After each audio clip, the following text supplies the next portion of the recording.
이 한마디가 나를 살렸다. 안녕하세요. 스윗사운드입니다. 오늘 읽어드릴 책은 김미경 작가님의 이 한마디가 나를 살렸다라는 책인데요. 제가 김미경 강사님의 열렬한 팬이에요. 그래서 이 책이 출판하자마자 아마 작년 초쯤에 나왔을 텐데 그때 바로 주문해서 읽어봤었던 기억이 나요. 이 책의 내용들이 너무 좋아서 주변 지인 몇 분들에게도 이 책을 선물했었어요. 그래서 이 책은 구독자분들께 꼭 소개해드리고 싶어서 이렇게 가져와 봤습니다. 여기 책 표지에 나와 있는 글귀들이 정말 좋아요. 그래서 제가 한번 읽어드릴게요.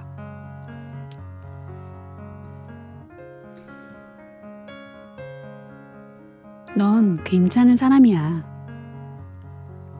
라는 한마디에 무너진 자존감을 회복했다면 이 말을 해준 사람이 대단한 걸까요? 아니면 이 말에 용기를 낸 사람이 대단한 걸까요? 당신 잘못이 아니에요. 라는 한마디에 죄책감을 극복했다면 이 말을 해준 사람이 훌륭한 걸까요? 아니면 이 말에 스스로를 치유한 사람이 훌륭한 걸까요?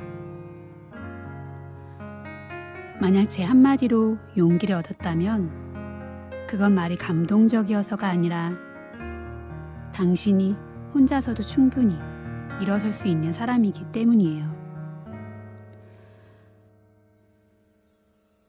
만약 제 한마디로 위로를 받았다면 그건 말이 훌륭해서가 아니라 당신이 스스로를 살릴 수 있는 힘을 가지고 있었기 때문이에요.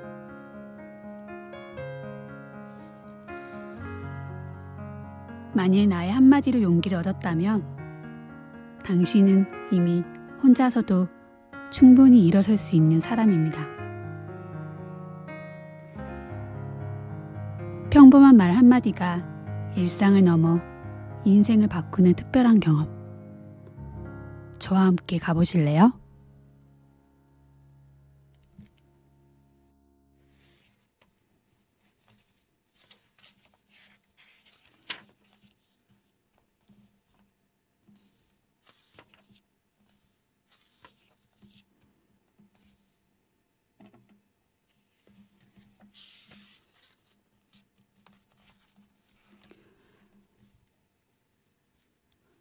현재를 바꾸고 싶다면 인생을 살다 보면 결코 되돌릴 수 없는 결정적 선택들이 있어요. 직장이나 직업은 마음에 안 들면 언제든지 바꿀 수 있잖아요. 그런데 결혼을 할까 말까 한다면 누구와 할까? 아이를 낳을까 말까? 낳는다면 몇 명을 낳을까? 이런 선택은 한 번 결정하면 뒤집을 수가 없어요. 그런데 인생을 바꾸는 결정적 선택을 우리는 대부분 철없을 때예요. 30 이전에 결혼을 하고 아이를 낳아 키워요. 그러니 당시에는 최선의 결정이었다고 해도 시간이 흐르면 후회가 생길 수밖에 없어요. 제가 살아보니 결혼은 50 이후에 해야 가장 좋은 선택을 할 수 있겠더라고요. 이제야 내가 어떤 사람인지 알았거든요. 20대의 저는 나 자신도 모르면서 남을 선택했어요.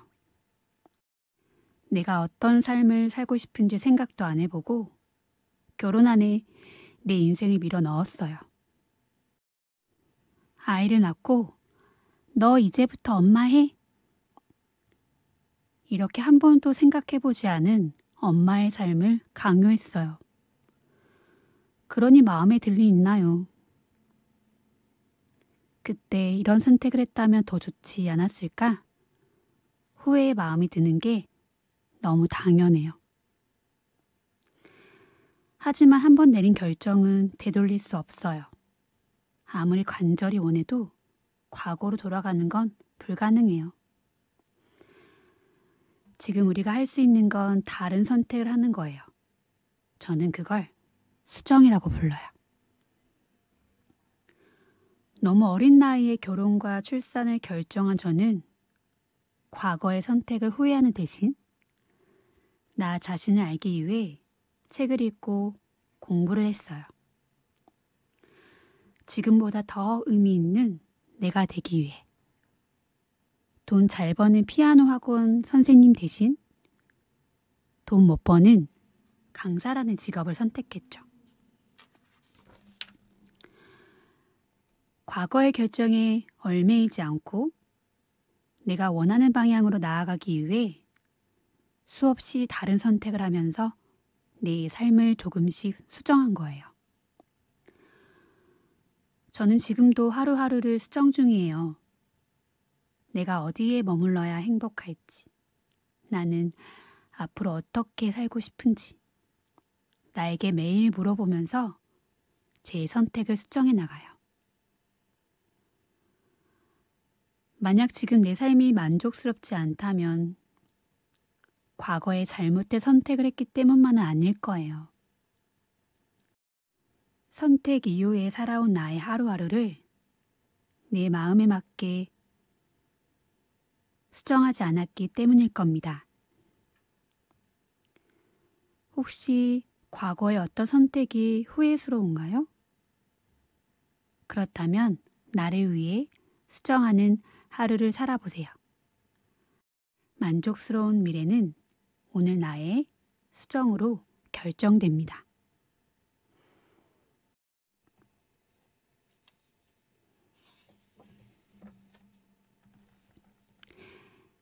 행복보다 의미.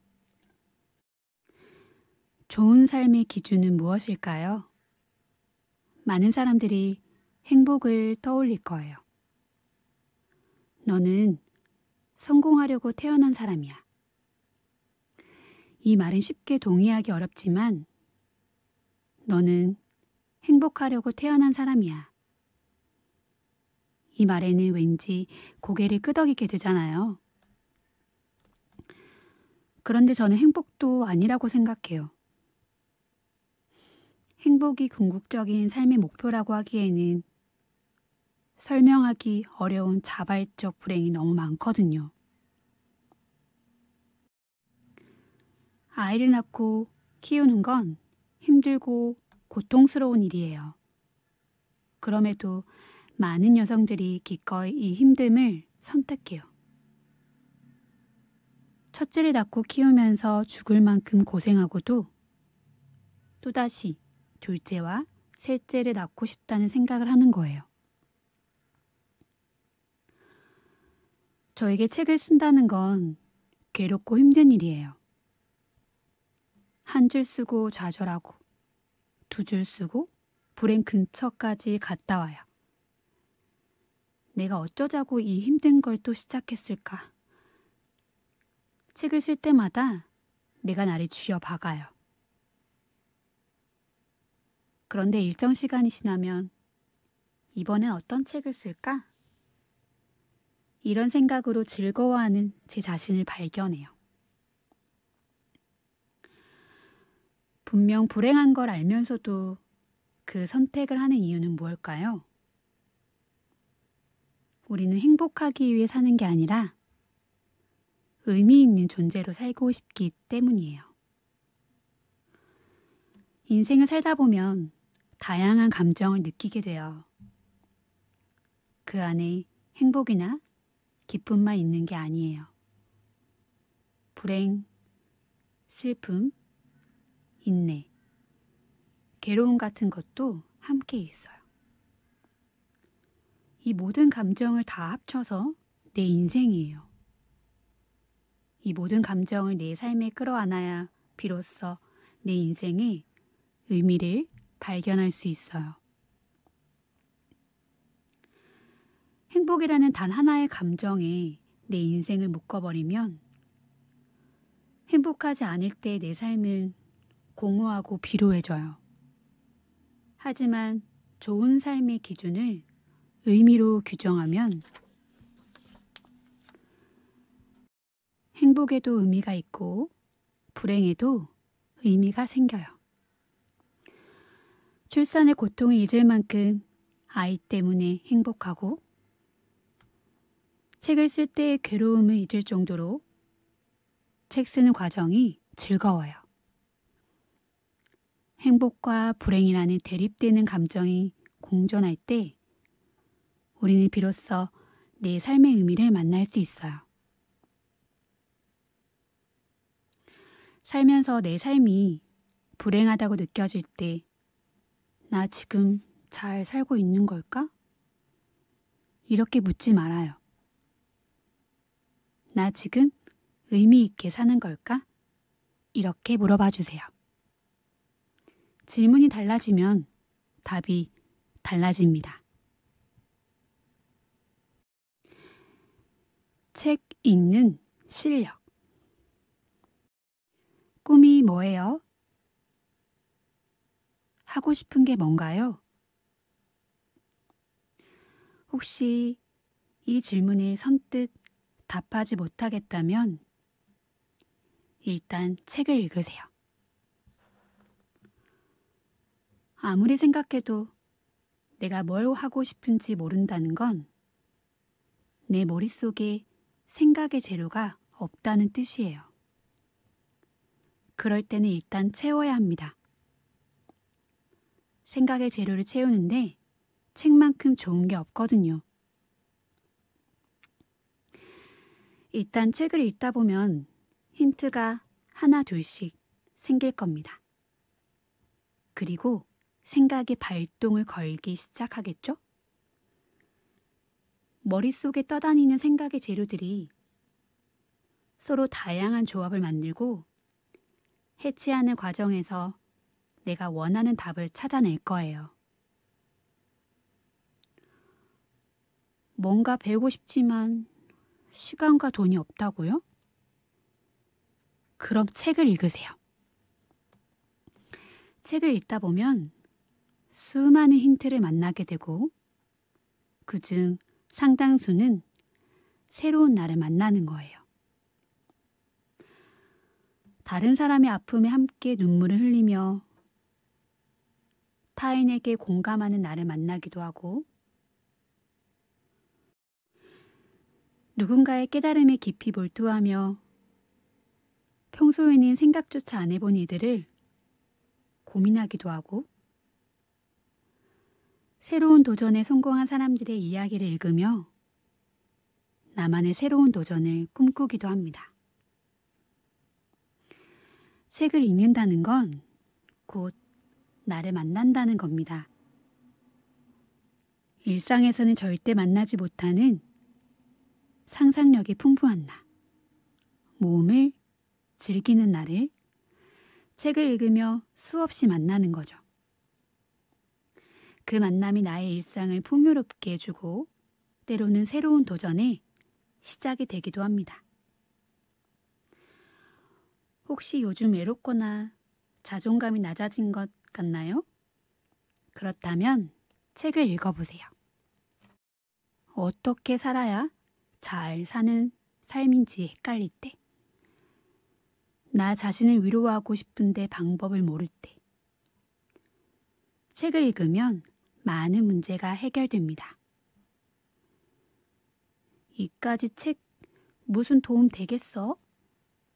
혹시 이런 생각이 들어도 질문하지 말고 그냥 무조건 책을 읽어보세요. 책을 읽는다는 건 나를 읽는다는 거예요. 나의 성장을 멈추지 않는다는 거예요. 그래서 열심히 살다가 멈춘 사람이든 다시 시작하고 싶은 사람이든 책을 읽다 보면 인생의 터닝 포인트를 발견하게 될 거예요. 때로는 책이 나를 살리는 귀인이 되기도 합니다.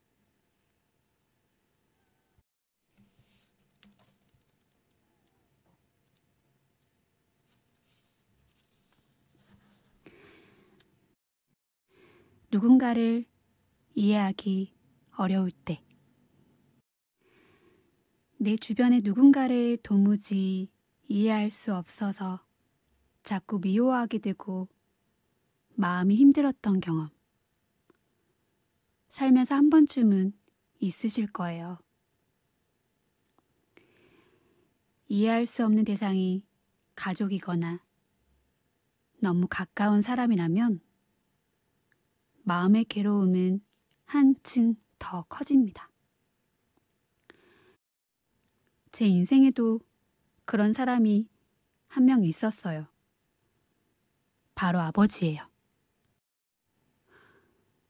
저는 어릴 때 아버지를 이해할 수 없었어요. 손대는 사업마다 다 망했고 아버지의 경제적 무능 때문에 우리 가족은 무척 힘든 시간을 보내야 했어요. 아버지가 마지막으로 벌인 사업은 돼지 농장이었어요. 60 넘어 시작한 일이었죠.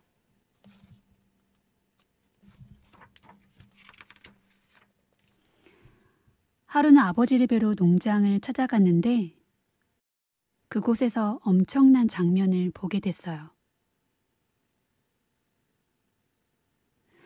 막사 옆 웅덩이에 죽은 돼지 시체들이 가득 쌓여 있는 거예요. 어디선가 희미하게 쿵쿵쿵 소리가 들리기에 가보니 작은 방 안에서 아버지가 벽에 머리를 찌으며 울고 계셨어요. 나란 노는 왜 이렇게 평생 안 풀리노? 이렇게 읊조리며 눈물을 흘리시는데 저도 한참을 따라 울었습니다. 그 순간 이런 생각이 들었어요. 아버지도 평생 얼마나 잘해내고 싶으셨을까? 어쩌면 가족들 중에서 가장 힘들었던 사람은 아버지였을지도 모르겠다는 생각이 들더라고요. 돌아보면 아버지는 경제적으로 무능했을 뿐 자식들에게는 한없이 자애로운 분이었고 가정에도 더없이 충실한 분이었어요. 하지만 우리 가족은 무슨 일만 생기면 무조건 아버지 탓으로 돌리며 원망하기 바빴어요. 아버지는 평생 당신 편이 한 명도 없었던 거예요. 저는 나이 40을 넘어서야 비로소 아버지를 제대로 이해할 수 있었습니다. 이런 일이 어떻게 가능했던 걸까요? 그건 제가 아버지보다 더 커졌기 때문이에요. 어릴 때는 아버지를 닮기엔 내 마음의 크기가 너무 작았어요. 그런데 세월이 켜켜이 쌓이면서 이제는 아버지를 내 마음에 담아도 될 만큼 제가 커버린 거예요. 아버지가 살아온 인생을 있는 그대로 인정하고 받아들이게 된 거예요. 혹시 누군가를 이해할 수 없어서 마음이 힘든가요? 그렇다면 시간 여유를 가지고 마음의 크기를 키워보세요.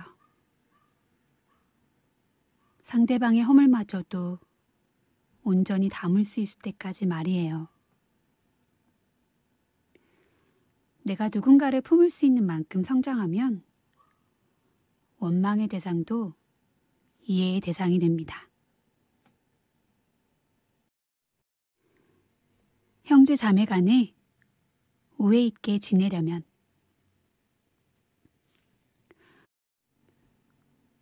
혹시 결혼 후 형제 자매와 멀어졌나요?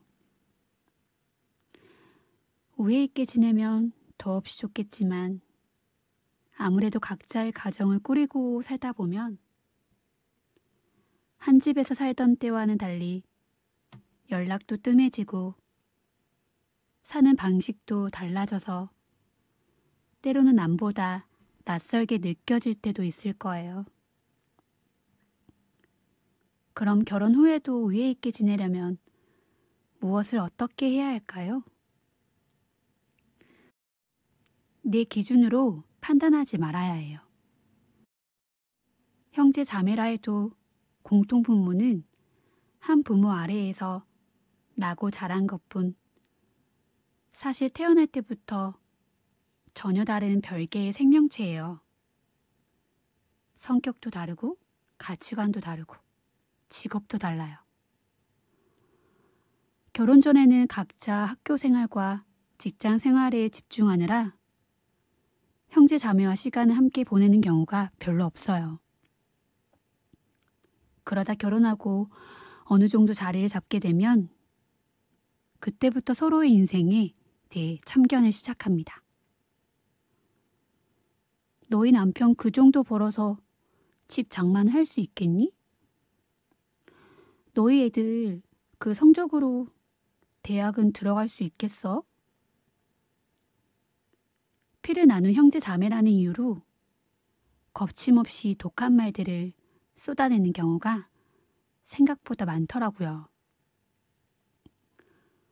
걱정되니까 하는 말이지. 가족인데 이 정도 말은 할 수 있는 거잖아. 그런가요? 가족이니까 더더욱 형제 자매의 상황과 처지를 헤아려서 있는 그대로 인정해주고 존중해줘야 하는 것 아닌가요? 한 부모 아래에서 함께 나고 자란 형제 자매라면 서로에게 절대 해서는 안 되는 게 있어요. 내 삶의 방식을 강요하지 말아야 해요. 남들이 하는 말은 그런가 보다 하고 쉬 넘어갈 수 있어요. 각자 저마다의 삶의 방식이 있는 거니까. 저 사람은 저렇구나 하고 대수롭지 않게 넘길 수 있어요. 하지만 내 가족이 하는 말은 비수가 되어 내 가슴에 꽂혀요. 가까운 사람에게 받은 상처가 더 날카롭고 오래 가거든요. 피를 나눈 가족이라면 서로 더 배려하고 존중해줘야 해요. 많은 사람들이 내가 부모를 사랑하는 방식이 최선이자 가장 옳은 방법이라고 믿어요. 그래서 형제 자매의 부모 사랑법을 내 기준으로 평가하고 잘잘못을 따져요. 어떤 사람에겐 자주 찾아뵙는 게 효도일 수 있고 또 어떤 사람에겐 경제적으로 보탬을 드리는 게 그 사람의 가장 큰 효도일 수 있어요. 그걸 무시하고 명절에도 집에 안 오는 불효자 취급해버리면 아무리 형제 자매라 해도 관계에 금이 갈 수밖에 없어요. 형제 자매는 같은 뱃속에서 나고 자랐지만 완전히 다른 삶을 살아가는 독립적인 존재예요. 함부로 내 기준으로 판단하지 말고 무리하게 내 삶의 방식을 강요하지 말고 효도 방법을 두고 잘잘못 따지지 말고 따뜻한 시선으로 지켜봐 주세요. 있는 그대로 존중해주고 배려해주세요. 그게 형제 자매의 우애를 지키는 유일한 방법입니다.